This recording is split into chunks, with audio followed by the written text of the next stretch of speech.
I think everyone's aware at this point of Andrew Tarantino's concerns with the zoning ordinance. Represented here today, Chris Hines, who we go way back, actually worked for the town in a capacity years and years ago, and Jim Dingley, both here to present Andy's concerns. So, good morning, distinguished board members. I'm here regarding Andy Tarantino's and A Safe Place Self-Storage's navigation through a request for inclusion in the MU2 zoning district and to be allowed as conditional use in the Aquifer Protection Area B, subject to the performance standards that apply to all other uses that are designated in that district. And with all due respect, this is the last place I want to be this morning. I've got Christmas shopping to do, and that's where I'm headed after this. I won't be sending Andy any bill for representing him today. My role as his environmental consultant was done at the last Planning Commission meeting, and I stand here today as his friend. He agreed to let me speak for him before you because he's been impacted so deeply by this that it would be difficult for him to do this himself. We first met in 1986 at a local engineering firm, EDL Associates, as he was planning his first project on Clyde's Way. He was excited to propose a use that had no demand for town services and little environmental impact. This has been a cornerstone of his purpose since the beginning. I offer this as explanation as to why Andy is so emphatic in his response to critics who made unsubstantiated claims of potential hazards. I've represented hundreds of clients before dozens of planning boards, DRBs, and the District Environmental Commission in the 40 years I've been consulting. Throughout that time, I've relied on accurate scientific research in making my case for approval. When faced with allegations of environmental hazards, in this case, we supplied ever more detailed scientific data and an analysis by a distinguished hydrogeologist to counter unsubstantiated Google searches and what turned out to be fear-mongering from watching too many Storage Wars scripted TV. It took a Freedom of Information Act request for documents in order to find this out. The source protection plan prepared by the town engineers in 2019 and approved by the state of Vermont does not identify any threat from self-storage. At the last planning board meeting I attended, the chair made a motion to approve our request only to be stopped by the planner secretary saying it was too late to include in the list of changes pending. We were asking to add one line to the zoning bylaw to the existing list of conditional uses. It's that simple. After attending meetings in March, April, May, June, July, and September to counter false claims with facts, we were told to go away and not come back for at least a few months. We still would like a timely response to our request of March 11th, 2019, and would not normally turn to you for help. I do not know where to turn and where to turn where we can get an answer one way or the other. If we have an answer yes, that's what this answer we're seeking. If we have an answer no, then we have an appeal process. I'll answer any questions you may have. A detailed timeline of my presentation is in the packet that you were provided with. Thanks for listening. okay, thank you, Chris. Just to, so that I fully understand, and I think I do, that Mr. Tarantino is concerned about his downgrade of his property from a permitted use to a pre-existing non-conforming use. Is that the crux of the That's issue? One of the concerns. It's the other subject is not only is his existing business made non-conforming, but any prospect for expansion is now then off the table. Okay. And probably some of these concerns ought to be raised to Jim, so I'll try to focus what I'm asking to you. I understand, I've looked at your substantial data that you supplied us, and I understand your perspective. My understanding is that the Planning Commission hasn't made a decision on this, and that's why you feel like you're left in limbo. Is that true? Or They Mr. were about to Tarantino make a feels like- decision, and the zoning administrator stopped the motion. Yeah, but So no, there has been in no effect, decision yet. there's been no decision on the request. I think what I understood, I certainly want to wait for your presentation, Jim. Maybe that's all I need to know. I'm I guess just at this a point. scientist, I so want I to don't hear know everything anything before I ask any more questions, I guess. But your submission is very complete. Thank you for that. Thank you. Jim?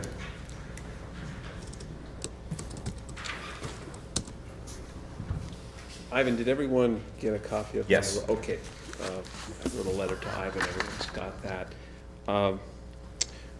You're exactly right, Ivan. So Andy Tarantino was zoned non-conforming, and he petitioned his town government to become conditional use. And that process started, I believe, in March of this year. He hired Chris to do that. I believe the initial discussion, and you might have been there for this, Todd, or maybe it came after you left. Okay. Okay. The initial reason by the Planning Commission for removing self-storage facilities as a permitted use was because of aesthetics along roadways and that sort of thing. The aquifer protection component came in later, as I understand it. Okay, I want to understand the timeline. So that was essentially how this thing started, and that was the issue of substance, that people were to engage in healthy debate and get to the truth and make a decision on. My concern is that I don't think that anyone ever got there, because from what I've seen of this process, while Mr. Tarantino and Chris and the Planning Commission was trying to deal with this and consider it, in my view, there was significant interference being run, sometimes covertly, by emails of misinformation going to the Planning Commission. And for a good amount of the time, we didn't even know about it. I look at the first email that was sent to the Planning Commission saying that... I think if we're going to... I'm treading a very fine line here, because we're a government entity, we're bound, and most of what we have to do has to be discussed publicly. Right. When I believe you're heading in a direction where we're talking about personnel, and I think I'm going to limit the amount of detail that we go into on that and let you register a complaint as it relates to personnel, but not get into the detail. And we'll have to continue that discussion because it does relate to personnel through the appropriate channels under executive session. I understand. Okay. I get it. Yeah. I'm going to keep it very general. Okay. Thank you. So in March, we had inaccurate information going to the Planning Commission without our knowledge. Later in March, we had further inaccurate information going to the Planning Commission concerning Mr. Tarantino that no one was made aware of until a public records request was made several months later.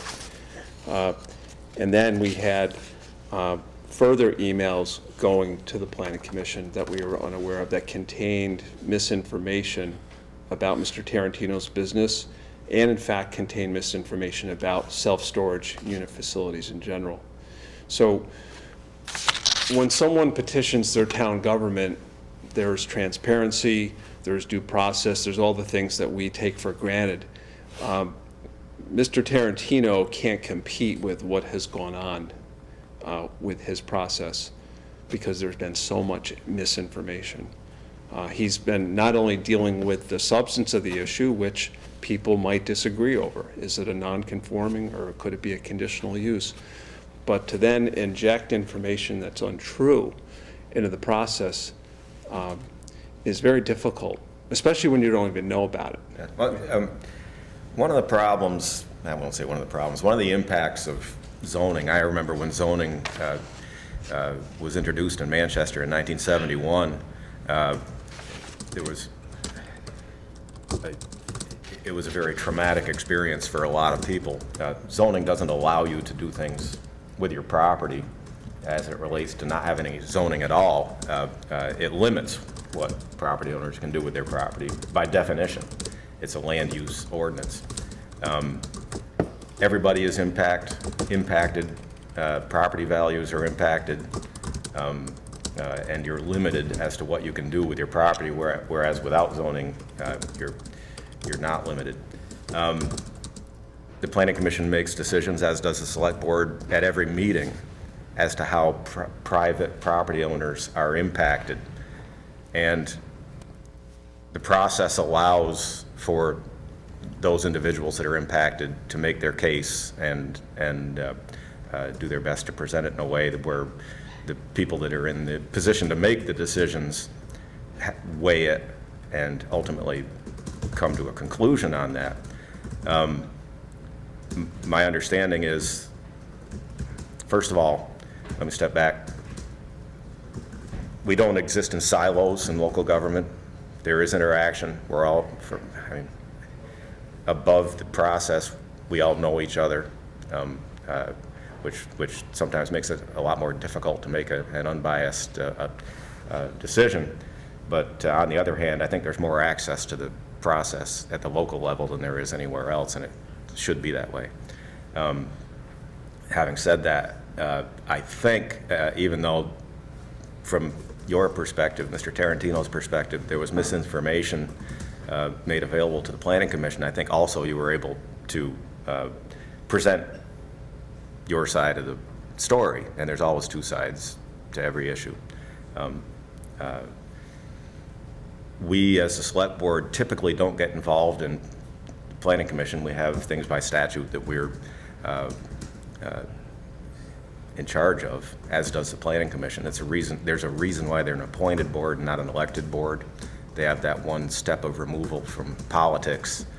And then we have the town staff, which would get involved in planning and zoning, would certainly be the zoning administrator, which is a statutory position appointed by the Select Board, but removed from the authority of the Select Board. Unfortunately, in small I won't say unfortunately, in small government, people wear more than one hat. And we have a situation where the zoning administrator is also the planner by default. The town manager has very specific duties set in statute, has more authority and control than the Select Board in a lot of situations by statute. When Manchester decided to go to a town manager form of government, we bought into that. We try to understand what our town manager's authority is, I think we do a good job of separating the different tasks of the boards. In a long-winded way, what I'm getting at is that typically the Select Board doesn't get involved in the Planning Commission thoughts and deliberations. We do get a bite at any zoning change because we have to hold a hearing on it. In the past, we have run the full spectrum of accepting the Planning Commission's recommendations in its entirety to rejecting the Planning Commission's submission in its entirety and everything in between. It might be helpful for us to get involved in the process earlier, but as a board, we can't make decisions that would impact, we can't take an action as a board that would impact a Planning Commission decision prior to them making that decision. Our proper role in the process is when a planning commission decision is handed to the select board for us to hold a hearing on it. And just so that we understand where we are in the process, we haven't had a bite of this apple. And we can't enter into the discussion in an official capacity prior to that happening, as the process is set out in statute. I understand your concern that you feel like Mr. Tarantino feels like he's been injured or hurt by a decision that's pending from the Planning Commission, feels like he's left in limbo, wonders what his recourse may be or the next step or how this might be appealed, but I don't know how you appeal a decision that hasn't been rendered yet. You understand my perspective on this on behalf of the board, that we don't feel what our role, we don't know for sure what our role would be in this discussion at this point in time, and I understand that makes it even more frustrating for you.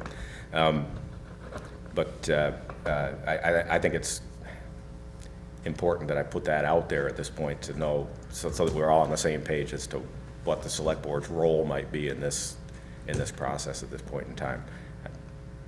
In full disclosure, we appoint the zoning administrator. The zoning administrator is also an employee of the town, but this particular area of the zoning of that individual's job description doesn't fall under the purview of the zoning administrator. It falls under the planning portion of their job description. We also hire the town manager, but once we do that, the town manager has a great deal of latitude and authority under state statute. But once those appointments or hires are made, we have very little authority to under the zoning administrator, this job, part of the description, to exert any pressure on that. But again, I want to say this is probably very little of this falls under the zoning administrator capacity. I'm just trying to lay out the complexity of the structure as it exists, and not trying to make it sound like I don't know where the buck stops. But I don't know where the buck stops. But anyways, I'm sorry to interrupt. That's fine. Wayne, you were... Well, the buck stops here after a decision has been made, so that's, I mean, I agree with the chairman. When there's a decision, certainly we can get involved and enter into it, but we really can't do a lot while it's still in process. I'm just echoing what the chairman said. Yeah. And we do plan to continue to engage in the Planning Commission process, and we're all for information, debate, facts to come out. What we cannot compete with is misinformation, things that are untrue, things that are wrong, and also have them go to the Planning Commission covertly without us knowing about it. I mean, we have debunked everything that has been said, so I feel like from a facts perspective, we feel comfortable with the facts now, but we were laboring under a false impression that there was a transparency in the process, and we learned late that there wasn't, so we had to hire a hydrogeologist. You know, Mr. Tarantino hired an attorney to try to get this thing back on track. I don't think the average citizen and business owner should have to go through that type of process in order to get their case heard. I think it's important that you be able to register that allegation in a public setting, so that everybody knows that it's out there. But beyond that, we can't really discuss that aspect of it in public session. I have been in close contact with town council, as you know, as far as I understand, you're not registering a formal complaint at this point. You're just trying to point out what you feel from your perspective has been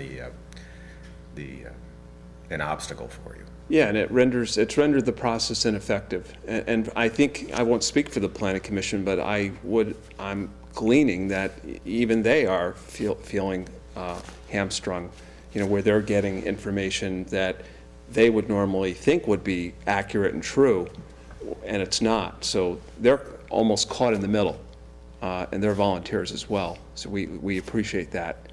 But the process is not working. I guess that's my message. Yeah, just without responding specifically, I've looked at, what you're concerned about, and I also heard Chris reference, and we're using this term allegations and false information. The nature of the hearing process, whether it's before the planning board or before the select board, it's a time to ask questions, throw disparate opinions out, or in some cases, I wonder if, and to clarify those things. I understand that you're not happy about how that occurred, but almost everything I saw was really in the nature of a query. I wonder if, or might this be the case? These are things it's important for a select board or a planning board to consider. So, when it's framed as an allegation, I often ask questions as kind of in a devil's advocate kind of way. Well, what would happen if there was a different owner and he took this point of view? What would the town's position be? That's not the case, but it's sometimes a hypothetical that it's worthwhile thinking about. So, I understand there's a conflict here, and reasonable people can disagree, but I don't like hearing this framed as if it's a malevolent thing or a personal attack. Most all of this is driven by I don't say most all, I believe all of it's driven by a sincere motivation to do what's right on behalf of the entire community. When you're talking about things like the water supply, that's the entire community.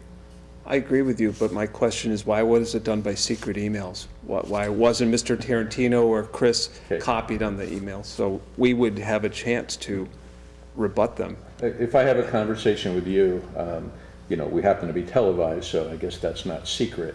But I also don't consider it secret if I'm, having a conversation with you and, we were standing on the sidewalk. So that's another way, you characterize that as secret, but it's a conversation. People working together ask each other questions, they have conversations. Yeah. We're probably getting too far into this, but, just that's kind of what I'm listening to here, so just for your own information. And to further your line of thinking, if this type of information came from a neighbor or a citizen group or someone else involved in the process, we would look at it in one way and say, well, we have to deal with this. Is what they're saying true? Do we have facts to rebut this? And take a look at their research, delve into it, how credible it is, and then bring ours. But the source of the information was the town government itself. So my question is at least I feel like there is a difference. So I would frame that as a question came from a staff member rather than the source of the information. Yeah. People often, they know there's going to be an issue before the select board, they'll ask me a question that I may bring up. I said, well, some folks have asked me about this. What would the case here be? And it's, to me, what I've seen is that type of conversation. It's not, I'm providing information. I'm asking a question. Yeah, I think there was an element of that, but I think the majority of the information that went to the Planning Commission was not, I wonder, hey, let's consider this. It was, hey, here's what's self-storage lockers, here's what happens. They have toxic waste, and I just pulled up all these stories about it. What I'm going to do is I'm going to, in all seriousness, accept your complaint and not discuss it in open session, because we reach a point where we can't. Yeah. But I understand what your complaint is at this point. I've seen enough. I've had discussions with Mr. Tarantino in private without the other board members Secret? available. It wasn't secret. We happened to meet in a location where we were both doing something else at the time, but he brought me up to speed on this. You and I, in full disclosure, met in my barn. We're neighbors. We discussed this to a small degree. Mr. We Chairman, talked more about process, I have but a question. Let me get yeah, Greg, go ahead. What is the status of the planning board at the moment? And do we know if they're going to address the issue? Or is it on the coming agenda? Chris? I know nothing. When I started this process, I asked if the planning commission would notify me when they were going to discuss the APO and self-storage. And there was a comment on an email that was funny, that I should make such a request. So I don't know. I have to check the agenda every month like everybody else and see whether it's on there, and if I want to get on the agenda, I have to make a request. Is it, Yes, you're Mr. Chairman, is it pending decisions by the planning commission? My according to understanding the is that ordinance?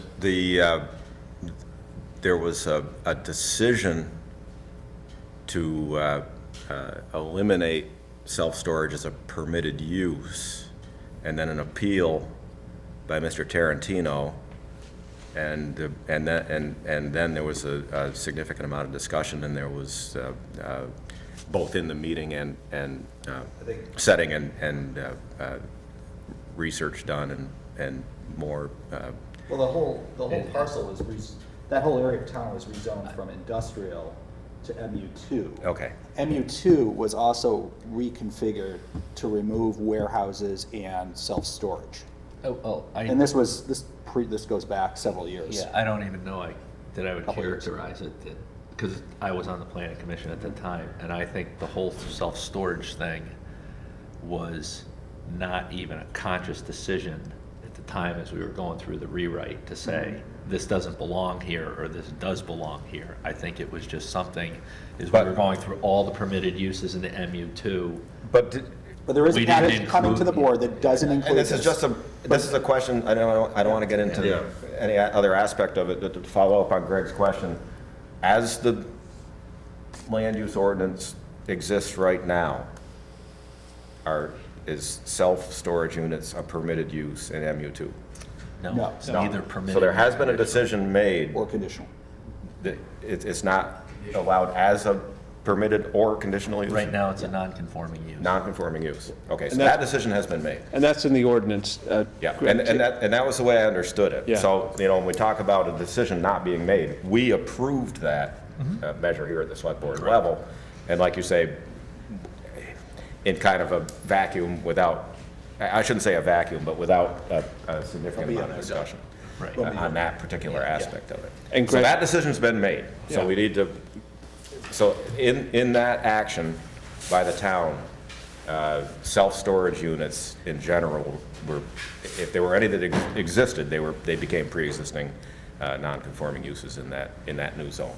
Right, and Greg, we were last here in September, and the planning commission decided to not vote on Mr. Tarantino's appeal to make it conditional use. They wanted to get more information.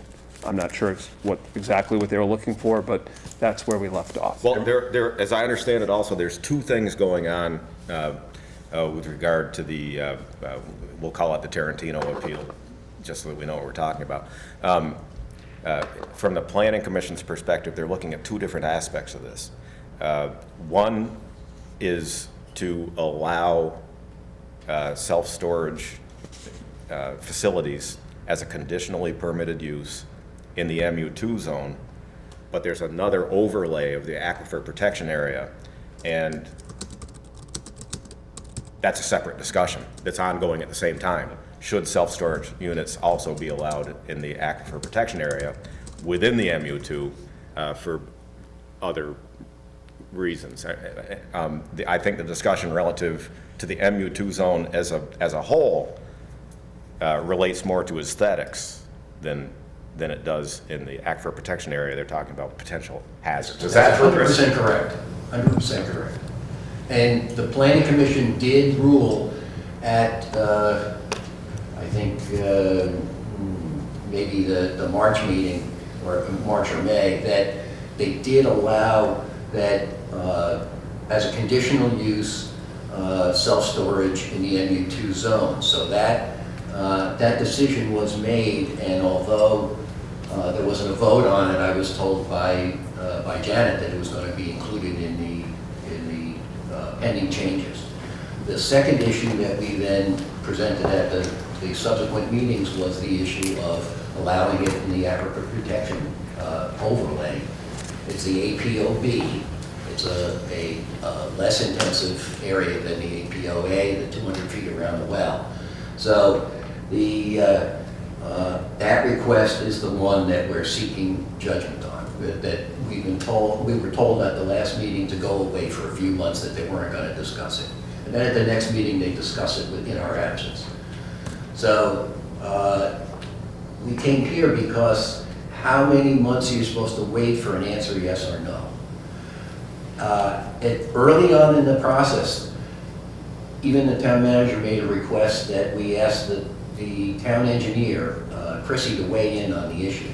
Well, Chrissy did weigh in on the issue. In January of 2019, she submitted to the state of Vermont and had approved a aquifer protection plan update for that well. And in that aquifer protection plan update, there was no mention of any threats of self-storage. The only threats were from the leaky sewer and pump station serving Mountain View Terrace. So she did weigh in on the issue. It's not an issue. Mr. Chairman, I think he's referring to my email saying that we should ask the town engineer for her opinion to either confirm concerns or alleviate them. It's Green Mountain Estates, by the way. Yeah, no, But that's an email that I sent. I understand. I suggested that the town engineer gets involved in the process and that she should offer an opinion. I understand that. And you've read that email. I've read the emails. Yep. I put a half an hour on this, and we already have the people in the room for the next. This, as I mentioned when the meeting started, this is our all-day budget meeting. It is a public meeting. We decided to have the first couple of agenda items out here in this room because there was more space and more, well, live TV is here so that anything that was said can be heard by everybody throughout the community if they're interested and inclined, and I thought that was important that we do that. We will be, after we finish with this discussion, moving into the other room because we can sit around the table and speak to each other without having to, it's a working session. We won't make any decisions on the budget, but we'll be presenting the budget department by department, and we have several departments lining up here now because we're running a little bit behind. So I want to make sure that you're able to present as completely as you can here, and we won't be making a decision. It's way too much for us to consider at this point in time, and since Mr. Tarantino is represented by an attorney and a respected engineer, I certainly would want to run anything that we consider past town council before we come to any decision on this, and I'm sure there'll be more discussion, and if there is more discussion, you will be included, or we may contact you for Chris for clarification on some of the things that you've mentioned, but it's pretty complete. I understand what you've submitted. I want you to be able to get to Christmas shopping. I'm headed there now. Okay, good, good. Ivan, And if there's anything else we need, please. I just want to, I don't want to keep going over the same thing, and you have our written submissions, but if there's any way the select board could communicate with the planning commission or recommend that it take up this issue at its earliest convenience, that would be helpful to our situation. We want this resolved. We just think we can do better with the process, given what we've been through. We want it to be more transparent, more open. We want a lively debate. We want to hear from all sides. We just want it to be fair. Okay, thank you.